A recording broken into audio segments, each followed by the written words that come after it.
श्रीमंदिर कार्यालय गजपति अध्यक्षतार उच्चस्तरीय प्रशासनिक बैठक। श्रीमंदिर मुख्य प्रशासक पुरी जिलापाल एसपी और विभिन्न अधिकारी सहित मुख्य शासन सचिव मनोज आहूजा आभासी माध्यम बैठक में उपस्थित रही।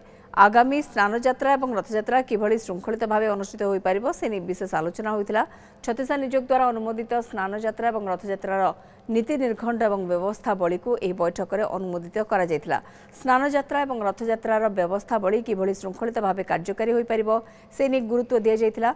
पूर्व वर्ष आड़प पहंडी विजय समय घटिथिबा अघटनर जेभली पुनरावृत्ति न हुए से नहीं आलोचना होता। महाप्रभुଙ୍କ पहंडी नीति को श्रृंखलित करने पे केते संख्यक सेवायत रहिबे से उपरे मध्य खूब शीघ्र संख्या निरूपण करा जाय स्थिर करा जिवो। रथ उपरे अण सेवायत चढ़िबा और मोबाइल व्यवहार को संपूर्ण निषिद्ध करा जायछि।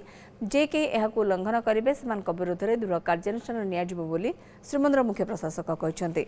सेबडे श्रीमंदिर और गुंडीचा मंदिर चतुर्पार्श्वरे थिबा आवासिक घरगुड़िकर डिजाइन ओडिया स्थापत्य कला अनुसार से घरगुड़िकर उच्चता निर्दिष्ट जहाँफल श्रीमंदिर ऐतिह्य उपर प्रभाव पड़ो ना। श्रीमंदिर भितर धाड़ी दर्शन पर नाट मंडप को हुंडी स्थानांतर नहीं राज्य सरकार को अवगत कर महाप्रभु समस्त भू संपत्ति और जमीर सुरक्षा स्वतंत्र दृष्टि दिज्व।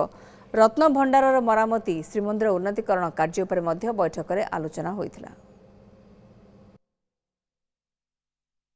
चलित वर्षर स्नान यात्रा घोष यात्रा एवं बाहुड़ा यात्रार नीति निर्घंट एवं व्यवस्थावली उपरे विस्तृत भाव में आलोचना है एवं परवर्ती पर्यायर ताकू अनुमोदित है ग्रहणीय है।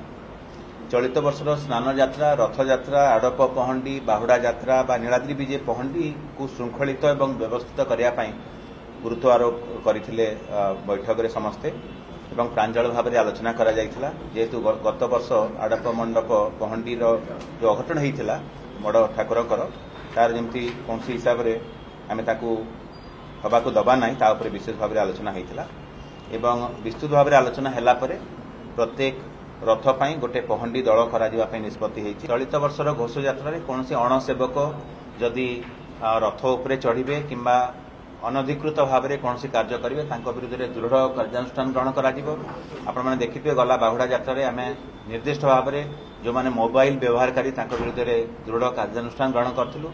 एथर मोबाइल को केवल सीज कर विरुद्ध फौजदारी मकदमा कर आज निष्पत्ति नहीं।